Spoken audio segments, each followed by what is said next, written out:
Olá, boa tarde. Estamos começando mais um programa Mãe Antenada. Os principais assuntos do mundo feminino você confere aqui. Estamos no período de volta às aulas e as crianças estão retornando das férias para as escolas. Sobre esse assunto, vamos conversar hoje com a psicóloga e psicopedagoga doutora Viviane Souza. Doutora, muito obrigada pela sua presença aqui hoje. Eu que agradeço o convite, é uma alegria estar aqui com vocês. Agora, para a gente iniciar, de repente as crianças estavam de férias e agora o retorno para a escola. Tem a modificação toda da rotina. Como é que faz para readaptar essa criança que está chegando na escola novamente e para aquelas que estão indo pela primeira vez? Para as crianças que já têm o hábito de estar na escola, é importante que as famílias comecem a criar uma nova rotina. Que comecem a acostumar essas crianças, esses adolescentes a dormirem um pouco mais cedo, a ter uma rotina com a média de 8 horas de sono, porque o sono é importante, né? Uma boa noite de sono é importante para que o aprendizado aconteça. Então vamos começar a dormir mais cedo, acordar no horário previsto para as aulas e adaptar uma nova rotina. Agora, em relação aos sinais de adaptação. Para as criancinhas que estão começando agora a escola, primeiro contato, qual o sinal que a criança não está se adaptando com aquela escola ou que o pai precisa ficar alerta? É importante que no momento da matrícula, as famílias levem essa criança na escola, apresentem o ambiente escolar, esse novo contexto que ela vai viver, apresente o espaço físico da escola, a localização da escola, faça esse percurso da casa até a escola, para que a criança possa ter uma adaptação inicial desse contexto. Sim. E posteriormente que leve um adulto responsável por essa criança, para que fique no ambiente escolar, pelo menos algumas horas que a criança vai estar se adaptando nesse novo cenário, para que ela possa se sentir segura. Tem alguém do meu convívio nesse ambiente, tem alguém me esperando lá fora. E se não tiver alguém que possa fazer esse papel, que a família cumpra os horários, os combinados. Olha criança, você vai ficar com a pró das 7 horas até as 12 horas. E aí eu venho te buscar nesse horário, que seja pontual na chegada, nesse horário da saída, para que a criança se sinta segura, que marque um ponteiro do relógio, quando o ponteiro estiver nesse local, é o horário que sua família vem te buscar. E deixa essa criança segura no ambiente que ela vai ficar. Mas é interessante que a criança conheça o ambiente antes. Uhum. Agora, essa questão do horário é interessante, porque realmente muitos pais têm aquela questão, chegou um pouco atrasado, aí os pais acham que não tem problema, mas para a criança aquilo é essencial.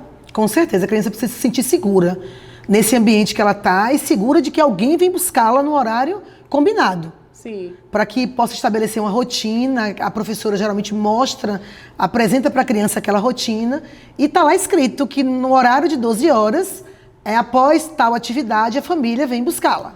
Agora, quais cuidados são importantes para as crianças que estão indo para a escola pela primeira vez? E tem algum cuidado diferenciado que tem que ter? O cuidado é sempre importante, né? De apresentar quem é essa professora, quem é auxiliar, se tem mediadora pedagógica, quem são aquelas pessoas que vão estar com essa criança naquele ambiente, conhecer o ambiente e o cuidado de falar sempre a verdade. Né? Se despedir da criança, você vai ficar com essa pessoa até que mamãe, papai, vovó, titia, quem for, né, que levar a criança para a escola, vai sair, vai voltar num tempo estabelecido e cumprir os combinados. É normal a criança chorar, espernear? É normal para acontecer isso? Olha, atualmente a gente não vê mais isso não, viu? As crianças estão dando tchauzinho às famílias na porta da sala, estão se adaptando bem ao espaço escolar, principalmente quando a escola tem um ambiente favorável, né? Tem um parque atrativo, uma piscina atrativa, jogos atrativos, e a criança geralmente se adapta com muita facilidade. Agora, como é que estabelecer essa questão da ansiedade? Porque muita criança que não foi ainda para a escola fica naquela ansiedade, é hoje, é amanhã. Como é que os pais devem contornar em relação a isso? Fazer um cronograma e mostrar, faltam tantos dias para a sua aula começar. Ir até a porta da escola, fazer esse translado, mostrar que no dia específico você vai estar lá com ela. Marcar e estar lá contando os dias junto com essa criança. Agora, os pais, eles devem também ter esse acompanhamento junto aos professores. O quanto isso é importante, porque hoje em dia a gente vê também muitos pais deixam a criança na escola e só vai buscar, não procura saber. O quanto isso é importante para também a criança se sentir segura. A interação família-escola é de fundamental importância.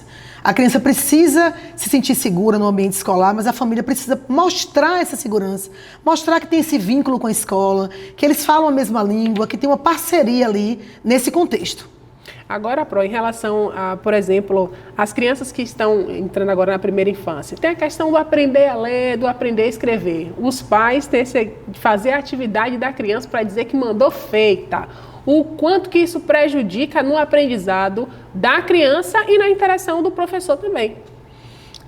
A primeira infância, ela é muito especial, né?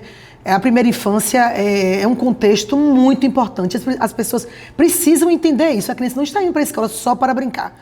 Não, ali tem uma função pedagógica por trás da brincadeira, por trás de toda a música e toda a ludicidade como um todo. Então, as famílias precisam mostrar para a criança que está preocupada com o aprendizado dela e mostrar para a criança que tudo ali tem uma intenção pedagógica por trás. Então, é importante perguntar como foi o dia da criança, perguntar como estão os vínculos dela com os colegas, com os adultos daquela escola.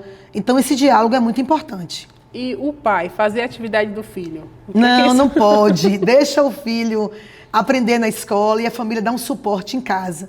Mas mais importante de tudo é que a família em casa possa interagir com essa criança, né? Brincar com essa criança, ter tempo não só para perguntar como foi a criança na escola, mas para interagir com essa criança, principalmente no brincar. A primeira infância é pautada pelo brincar. E esse brincar, a criança aprende brincando. Ela aprende brincando, porque primeiro é o corpo.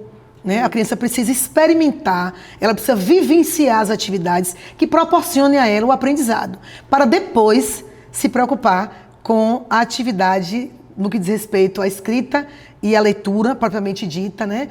Então a criança precisa interagir, precisa subir escadas, precisa subir obstáculos, precisa aprender a andar de bicicleta, precisa trabalhar a motricidade, trabalhar o corpo, viver a arte, a música, a dança dentro da escola e depois, inicialmente, participar dos contextos, né, da alfabetização, que é desde o grupo 2 até o primeiro ano. É porque muitos pais, eles acreditam realmente nisso, que as crianças estão ali para brincar. Ah, não vai para a escola de não, só vai brincar mesmo. Então, a importância de ter essa questão do contínuo, né? De estar ali todos os dias, porque é aquilo que vai formar o conjunto no final. Porque a leitura do mundo precede a leitura das letras. Então, a criança vai estar inserida num cenário educacional, com vivências, com atividades que proporcionem o aprendizado da leitura e da escrita. Em relação ao excesso de telas na infância não, eu digo nas férias, né? O excesso de tela nas férias, o que isso proporciona e traz de malefícios durante esse período de volta às aulas? Está se falando o tempo inteiro, né, que as famílias precisam tirar as crianças da tela. E a gente precisa ter uma atenção muito séria em relação a isso. Né? Porque o brincar precisa acontecer. E o brincar livre, o brincar fora das telas. Então, é um alerta às famílias, vamos combater as telas, vamos deixar as telas só para quando tiver atividades pedagógicas que precisem da gamificação e precisem usar a tela. Fora isso, precisamos banir realmente as telas. Agora, a senhora tem observado aí, né, no seu consultório, no atendimento a essas crianças, de que forma a senhora tem visto na prática essa questão das telas, do excesso de telas na mente das crianças e no dia a dia? É muito difícil tirar as crianças da tela quando os adultos estão na tela, porque a criança aprende o que ela vivencia. As crianças aprendem o modelo. Então, as famílias, quando chegam em casa, estão com as crianças, precisam também sair da tela, para que as crianças possam aprender com elas. Sim. Então, esse é o grande recado. Que mensagem a senhora deixa como psicopedagoga para os pais e responsáveis que estão agora nesse período de interação, dessa volta, saída de férias e volta às aulas, que na verdade é uma volta que daqui a pouco tem um carnaval, mas ainda assim, nesse período de interação para o retorno escolar? Estabelecer rotinas, combinados, sempre explicar o que vai acontecer previamente. A criança precisa se preparar, tudo é planejamento. Então, preparem tabelas e coloquem no quarto ou em outro local da casa, com a rotina do que vai acontecer na vida da criança naquele dia, naquela semana, para que ela possa construir o hábito e criar uma rotina com atividade física depois da escola. Se não tiver rede de apoio, procurar uma escola que tenha atividades no contraturno, para que a criança possa ter alguém para auxiliar na atividade de casa e não fazer por ela.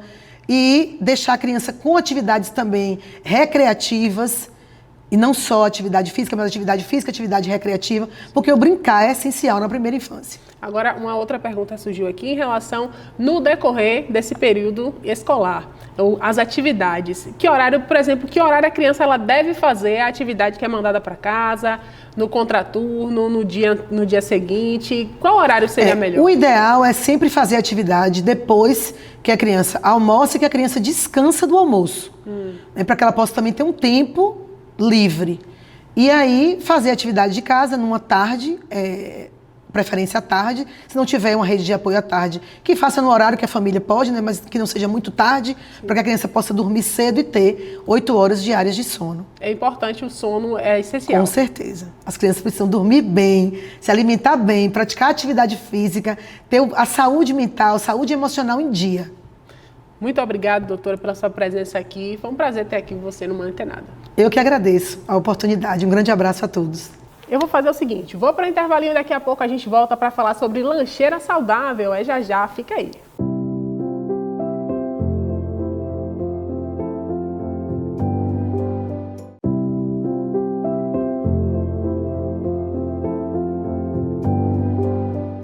Estamos de volta aqui com o nosso programa Mãe Antenada para falar sobre lancheira saudável com a doutora Maíra Durais. Doutora, muito obrigada pela sua presença aqui hoje. Oi, Deise, eu que agradeço pelo convite, para falar sobre um tema tão importante, que é esse período de volta às aulas, onde muitas mães ficam um pouco apreensivas, mas que do jeitinho certo a gente consegue montar lancheiras saudáveis e também nutritivas.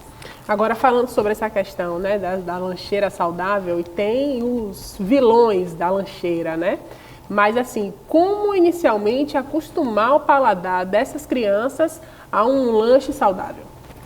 Na verdade, a gente costuma sempre falar que a criação do paladar da criança, ela já começa já nos primeiros meses ali de vida, Então, nesse processo, quanto menos produtos industrializados você ofertar, melhor para que essa criança ela já comece a ter esse paladar o mais natural possível, voltado para alimentos realmente 100% in natura.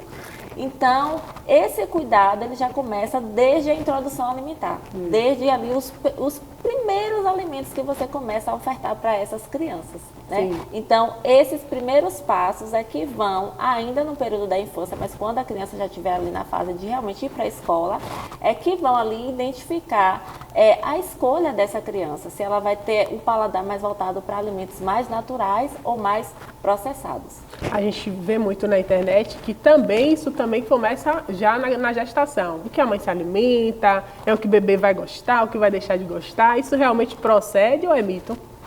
Na verdade, se a mãe ela tiver no período da gestação uma alimentação, e é o ideal que ela tenha alimentação cada vez mais saudável, melhor ainda, Então a gente tem estudos mais aprofundados que mostram que realmente a alimentação da mãe, ela interfere. Tanto na nutrição dessa criança, desse feto ali, ainda na barriga da mãe, como também vai ter ali, eu não vou dizer que vai ser 100% do que a mãe ali comeu durante a gestação, mas pode contribuir ali para a questão do paladar da criança, porque a alimentação da criança vai se basear muito pela alimentação da casa, da família. Então, se a mãe na gestação já tem o hábito de consumir alimentos muito industrializados, não ter alimentação saudável, bem provável que na parte da introdução, essa criança vai seguir os mesmos passos ali da alimentação da família. Então, isso tem relação sim. Doutora, agora em relação a esses alimentos, essa lancheira que não é saudável, a gente tem aqui alguns alimentos que é uma representação do que algumas mães mandam na lancheira, na corrida do dia a dia. O que é que esses alimentos eles trazem de malefícios para essa criança? Vou até aproveitar para pegar um aqui, tá? Certo. Quando a gente fala desses alimentos que são alimentos ultraprocessados, na verdade são produtos criados pela indústria, a gente observa que a composição não é saudável, nem para um adulto, muito menos para uma criança. Quando a gente vai olhar o alimento em si, esse aqui, por exemplo, que é uma versão de um biscoito doce, a gente sempre costuma orientar que a lista de ingredientes, ela vai dizer ali a composição desse alimento. Então, o alimento, o ingrediente que tiver logo na primeira linha, o primeiro ingrediente, é o que tem a maior quantidade naquele alimento. Sim. Então, nesse aqui, por exemplo, O primeiro alimento é o açúcar e em segundo tem uma gordura vegetal. Ou seja, nesse pacotinho aqui, a predominância do ingrediente é o açúcar, né? Quando a gente vai olhar também a tabela nutricional, a gente tem aqui, por exemplo, 30 gramas. 30 gramas equivale a mais ou menos 4 biscoitos, né?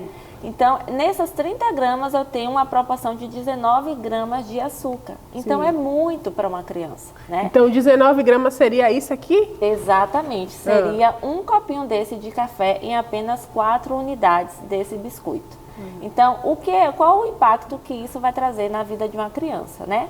Primeiro, o aumento ali no índice de obesidade, até mesmo de sobrepeso já na infância, né? Aumento de colesterol, né? Probabilidade ali de desenvolver uma desbiose intestinal que vai, de certa forma, impactar ali no aprendizado dessa criança, no desenvolvimento dessa criança. E, em contrapartida, deixar essa criança ainda mais seletiva, porque além da questão do açúcar em si, a gente tem uma quantidade muito grande de aditivos químicos que causa, de certa forma, ali no cérebro da criança ou até mesmo do adulto, ali como é que eu posso me referir? Como se fosse uma dependência, né? Então, ele vira ali um ciclo em que a criança come e sente a necessidade de comer cada vez mais desse alimento. E não tem uma saciedade. Não tem a saciedade, exatamente. Agora, esse biscoito, a gente está falando de um biscoito recheado, né? Aqueles tipo biscoitos recheados que se chama de Mirabel, né? Sim. Que a gente chama de Mirabel. Mas aqueles biscoitos, por exemplo, que não são recheados, maisena, creme crack, esses biscoitos também, eles têm esse potencial negativo? Sim, porque apesar de não ter o recheio, né? Porque a gente associa biscoito recheado, ele é um pouco mais doce por causa do recheio. Sim. Mas até esses, né, que são biscoitos tradicionais, mas na versão doce também, eles também têm um acréscimo de açúcar, por exemplo, de aditivos, e que traz os mesmos malefícios que esse aqui, por exemplo. Agora, uma curiosidade, o biscoito doce, ele tem sal? Sódio? Em sódio tem, Sim. em menos quantidade do que, por exemplo, na versão do biscoito salgado mesmo, mas acaba tendo ainda assim um pouco ali do sódio, até mesmo pela questão da conservação também. Então, a indústria ela sempre vai inserir. Entendi. Em relação aos salgadinhos, a gente trouxe aqui um exemplo de um tipo de biscoito salgado, mas também tem os salgadinhos, que muitas mães também colocam ali na lancheira. O que é que esse salgadinho ele traz de malefício? Então, quando a gente vai olhar para a composição dele, a gente observa também que ele, na versão salgada, ele tem um acréscimo maior de farinha de trigo, né? Então, tem uma proporção também de muita gordura saturada, gordura trans, farinha de trigo, açúcar também. Sim. Então, quando a gente observa a composição, é uma composição que também favorece questões como, né, como eu já mencionei, de colesterol alto, de até mesmo diabetes, né? Então, assim, a composição dele é bem parecida. O que vai mudar na maioria das vezes é a quantidade do açúcar, né? Porque na versão mais doce eu tenho uma quantidade maior. Na versão salgada eu tenho uma concentração maior de sódio e menos de açúcar. Mas quando a gente compara as listas de ingredientes em questões de aditivos, de corantes, né, são bem parecidos. Então, os malefícios acabam sendo os mesmos. E o salgadinho, aquele salgadinho tradicional, que a gente acha que é feito de milho, aquele salgadinho ali? Na verdade, eu sempre falo, né, que a gente costuma achar que é feito ali de milho, às vezes tem até ali no rótulozinho que tem algum alimento que a gente associa como se fosse um alimento saudável, mas na verdade não, né? Sim. Então a gente tem muito ali emulsificante, a gente tem muito corante, né, vários produtos para que chegue naquela textura, né, de crocância, glutamato monossódico, que é um realçador de sabor muito utilizado para trazer realmente aquele sabor que as crianças gostam, que as crianças sentem a necessidade de comer cada vez mais. E com isso, né, juntando todos esses ingredientes, os malefícios ali na vida da criança só tende a aumentar, porque pode trazer problemas cognitivos, problemas de aprendizagem. Se for uma criança, por exemplo, que tem alguma condição mais especial, como muitas vezes até autismo, né, hiperatividade, transtorno de atenção, isso piora ainda mais, porque mexe também com todo o sistema ali nervoso central. Então, esses aditivos químicos, eles trazem um malefício muito grande ali na vida da criança. Então, esses dois aqui são da mesma família? Sim, isso. São do mesmo grupo ali de alimentos. Ok. Agora, a gente está falando também dos salgados, dos doces de comer, mas o de beber, a gente tem aqui o exemplo do iogurte, né? O que o iogurte ele tem que a gente pensa até que é saudável? Não, eu vou mandar o iogurte, tem leite, né? O que isso traz? A verdade, o iogurte, né? Ele tem a composição, ele vai ter sim a composição do leite, né? De fermento lácteo. Só que ele também vai ter corante, né, e uma quantidade bem aumentada de açúcar, justamente para ter esse sabor docinho que as crianças gostam, né, e o sabor artificial da fruta. Então, na verdade, não é que tem fruta aqui dentro, porque a gente observa assim, um iogurte de mamão, um iogurte de maçã, né? Sim. Então, a gente tem uma variedade muito grande de sabor, que na verdade essa variação de sabor ela vai ser decorrente do corante específico que a indústria vai utilizar. E aí onde é que está o perigo? Né? Porque essa concentração de corante, né, ali na criança, como eu falei, ela pode aumentar ali os indícios, né, de desenvolver uma disbiose intestinal. Então, acaba alterando, muitas vezes, toda a microbiota daquela criança. E às vezes tem mães, por exemplo, que falam, meu filho tem um problema ali de ir ao banheiro, né? Tem o intestino mais preso, eu vou dar um iogurte ali para ajudar, né? Achando que está, de certa forma, ajudando. E, na verdade, eu estou ali contribuindo para esse aumento dessas bactérias ruins desse intestino devido à presença aumentada de açúcar e de corantes. E ao invés de melhorar ali, de certa forma, o problema, eu estou intensificando, justamente porque eu estou dando um produto que está ali piorando, na verdade, aumentando essas bactérias ruins do intestino, por exemplo, dessa criança. Certo. Aí a gente tem o exemplo do iogurte e tem aqueles sucos de caixinha também. Sim. Aquele suco de caixinha que diz que é da fruta, realmente ali tem uma nutrição, é um alimento positivo? Não, não é um alimento positivo, né? A grande maioria dos sucos de caixinhas, ele vai ter uma concentração, um percentual de suco da fruta, que na verdade não é a fruta em si. Então, se você for analisar realmente o rótulo, você vai ver lá 3%, né, do suco da fruta, 5% do suco da fruta. Isso é relativamente, extremamente baixo em comparação com a composição daquele alimento. Então, assim, a gente não tem ali nenhum nutriente em relação a que seja saudável para a criança. A gente tem ali, na verdade, uma composição de água, corante e açúcar e uma concentração baixíssima ali de um realçador de sabor que vai ser ali no sabor da fruta para lembrar o suco, né? O sabor do suco ali para aquela criança. Então vai colocar um realçador de sabor de uva, de laranja, para remeter a lembrança ali de que seja um suco natural. Doutora, agora falando sobre os alimentos saudáveis. Como montar essa lancheira saudável? Porque a gente pensa que não dá tempo, que é muita coisa para fazer. Como é que dá para montar uma lancheira saudável ao paladar das crianças? Quando a gente pensa na montagem da lancheira, a gente pensa nos grupos de alimento, né? Então a gente tem que ter ali o grupo dos carboidratos, da proteína e das gorduras, certo? Então, assim, como você falou, tem muita questão ali do gerenciamento de tempo. E eu sempre falo que sem organização, isso fica muito difícil, né? Para os pais, principalmente, que é que está ali realmente colocando a mão na massa e montando ali a lancheira dessa criança. Então, ter os alimentos em casa é o primeiro passo. Porque se você não faz ali uma organização prévia, né, de reabastecer ali os alimentos que você vai colocar na lancheira, no momento ali da correria do dia, você vai muitas vezes optar pelo mais prático, né? Que pode ser um biscoito, pode ser um salgadinho, algo ali mais prático. Então, quando a gente pensa, por exemplo, no grupo dos carboidratos, a gente tem uma variedade enorme. Então, aqui, por exemplo, a gente colocou os chips de aipim e também os chips de banana da terra. Com licença, deixa eu pegar aqui para o pessoal ver. Esse é o de? Esse aqui é o de aipim. De aipim. E esse? Esse é o de banana da terra. Aqui, doce. Esse aqui é doce. Na versão doce. Então, essa composição aqui, por exemplo, é uma fonte de carboidrato, né? Que muitas vezes a gente pode usar até como substituto, como você mencionou, do salgadinho ali, né? Do salgadinho, do biscoito, porque ele traz essa crocância, ele traz esse sabor, mas ele não tem a quantidade de aditivos que tem nos alimentos industrializados. Porque a forma de preparo dele é só realmente desidratar ali a fruta, colocar no forno.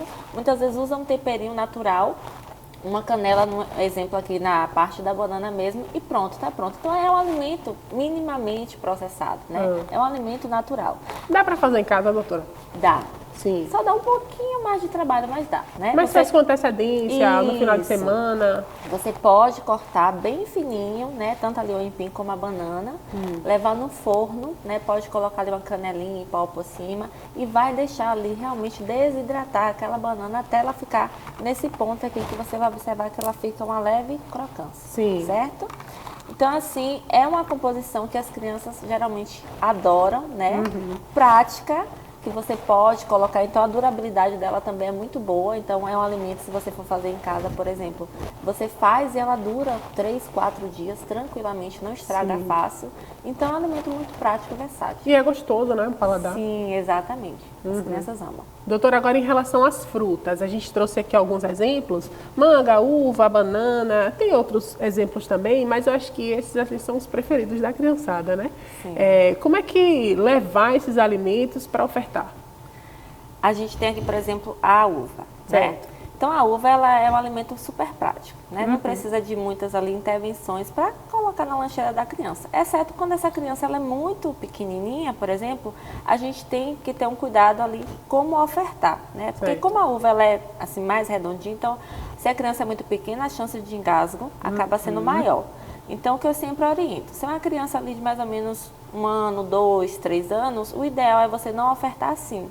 Você pode aqui fazer um corte, né, dessa forma aqui, para que fique 2 bandas. Sim. Ou seja, dessa forma a criança ela tem menos chance de engasgar. Nunca faça o corte, por exemplo, ao meio, deixando duas partes aqui, porque vai continuar no mesmo formato redondinho. Então, quando a criança engolir a forma, né, pode acontecer ali realmente o engasgo, tá? Então, é só esse cuidado mesmo ali na forma de ofertar ali o corte. E se a criança é maiorzinha, não tem problema, você pode ofertar mandar. assim mesmo. E tem outra questão, por ser fruta, aí às vezes a mãe pega, por exemplo, uma lancheira dessa, enche da uva, Sim. né? Tem que ter esse cuidado também com a quantidade. Isso. Como eu falei, a prioridade é a gente ofertar pelo menos os 3 grupos de alimentos, Sim. né? Em todas as lancheiras. Então, nunca pensar só assim. Eu vou colocar só, por exemplo, só um bolo, né? Só os chips de banana, né? Ou então só a fruta, só a manga, só a uva. Por quê? Porque a gente está priorizando só um grupo de alimento. Então, por exemplo, as frutas, apesar de ter muitas vitaminas e minerais, mas elas não têm, por exemplo, uma quantidade maior de carboidrato, que é o que a criança ali não... A energia também. Precisa muito, ali pelo desenvolvimento, pela energia do dia a dia. E principalmente também não tem a quantidade de proteína. Então a gente tem que fazer essa combinação para que a criança ela tenha energia, né, tenha vitaminas e minerais e também tenha saciedade. Porque muitas vezes você coloca, como você falou, eu vou colocar a lancheira toda aqui só de uva, mas não sacia a criança. Aí daqui a meia hora, 40 minutinhos, ela está com fome novamente. Em relação a essa disposição, por exemplo, os chips de aipim e a banana seria em qual grupo? Carboidrato, proteína? Isso, seria no grupo do carboidrato. Certo. Então aqui a gente trouxe esses 2 exemplos, que é os chips, né? De aipim e de banana. Mas Uma aqui, proteína seria o quê? a proteína. Aqui o que é que você poderia colocar? Poderia colocar um ovinho de codorna cozido. Ao invés aqui desses chips de banana, por exemplo, a gente poderia fazer um sanduíche natural, que aí já traria um patê, pode ser de atum, de sardinha, de frango, de carne, já acrescido de proteína. A gente poderia aqui trazer um bolinho natural, um bolinho de cenoura, um bolo de banana, com cacau. Também aqui na parte do carboidrato. E como proteína, a gente poderia incluir ali, como eu falei, tanto os ovos, né? Como, por exemplo, aqui também entraria uma porção de iogurte, que o iogurte ele tem uma quantidade de proteína. Então a gente já consegue balancear essa refeição para que fique uma refeição completa e também nutritiva. E aí a manga e a banana, como ofertar essas 2 frutas, que são bem interessantes também? A questão da manga é só a gente ter o cuidado, por exemplo, no corte, né? Eu sempre oriento que faça esse corte aqui em cubinhos para a criança. A criança ela é muito do visual, né? Então, assim, ela precisa achar a lancheira atrativa. Então, às vezes, cortar a fruta, né? A forma como a gente corta em cubinhos, colocar ali alguns espetinhos, né? Com imagem de desenhos que ela gosta, isso se torna atrativa, porque Para muitas crianças, a fruta não é um alimento tão atrativo assim, né? Em comparação com os industrializados. Então, a forma como a gente oferta, como a gente monta ali na lancheira, faz toda a diferença para que ela sinta realmente a vontade do comer. Então, a gente pode colocar assim dessa forma em cubinhos, a gente pode também colocar na versão ali de salada de fruta também, para a criança ter mais diversidade ainda nessa fruta. Então, assim, tem várias combinações que a gente pode fazer. E em relação, como você mencionou aqui, da banana, a questão da banana, isso também vale muitas vezes para a maçã, que as mães às vezes ficam com receio, é porque é um alimento que ele escurece com mais facilidade. Justamente por causa da presença do gás etilênio presente aqui nessa fruta, que faz com que a oxidação dela seja de uma forma mais rápida. Então, deixa mais escurecida e a criança às vezes acaba não querendo consumir aquele alimento. Então, como a forma que você pode mandar? Se a criança for maiorzinha, você pode ofertar a si mesmo. Assim, eu sempre falo, coloca aqui um desenho que ela gosta, né? Tem alguns alfinetezinhos com olhinho, com boquinha. Então, já deixa essa banana com a cara diferente, né? Outra versão que você pode fazer é incluir na salada de fruta também. E aí a gente tem qual é o cuidado que a gente usa para não escurecer. Tanto se você for colocar na salada de fruta, como se você for cortar em pedaços, né? O correto é você sempre inserir uma base ácida. Então, você vai utilizar, por exemplo, coloca uma vasilhinha com água, coloca limão, né? Espreme ali um limão, corta essa banana ou essa maçã, coloca 1 minutinho ou 2 ali naquela água, retira, né? Seca com papelzinho toalha e coloca na lancheira.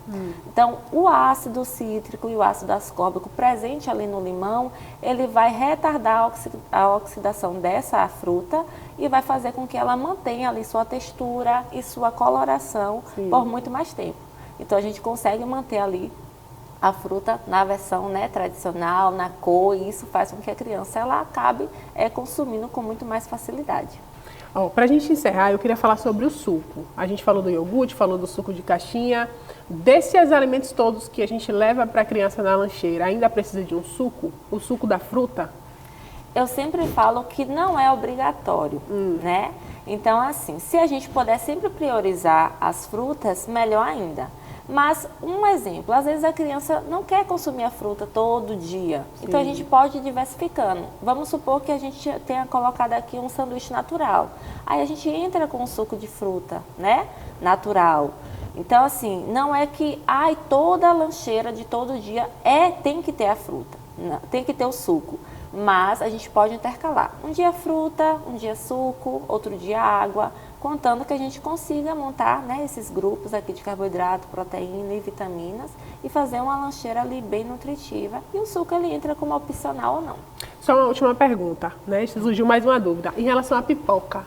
A pipoca, eu gosto muito da pipoca, acho que é interessantíssima. Realmente eu estou certa, é nutritiva, é bom mandar para a escola? Sim, é uma opção saudável, né? A pipoca, ela é rica em carboidrato, mas ela também tem uma quantidade boa de fibra. É uma opção muito, como você falou, muito interessante. E prática. Isso. Prática, as crianças gostam e é, sim, saudável, né? O que a gente só que tem que ter um pouco de cuidado, porque às vezes a gente quer, digamos assim, enfeitar demais ali, né? A composição da pipoca. Quer fazer pipoca doce, quer fazer pipoca gourmet. Sim. Então, acaba ali saindo um pouco ali da base realmente do alimento. Mas se você faz ali a pipoca na pipoqueira, né, sem uma quantidade ali de óleo, na versão tradicional, com um pouquinho de sal, é super tranquilo, as crianças gostam e pode sim ofertar. Doutora, muito obrigada pela sua presença aqui hoje, mais uma vez aqui no Manhã Tem Nada. Eu que agradeço, Deise, é sempre muito gratificante estar aqui para falar de um assunto tão importante na vida dos nossos pequenos. É verdade. E assim, portanto, encerramos o nosso programa Manhã Tem Nada, os principais assuntos do mundo feminino, você confere aqui.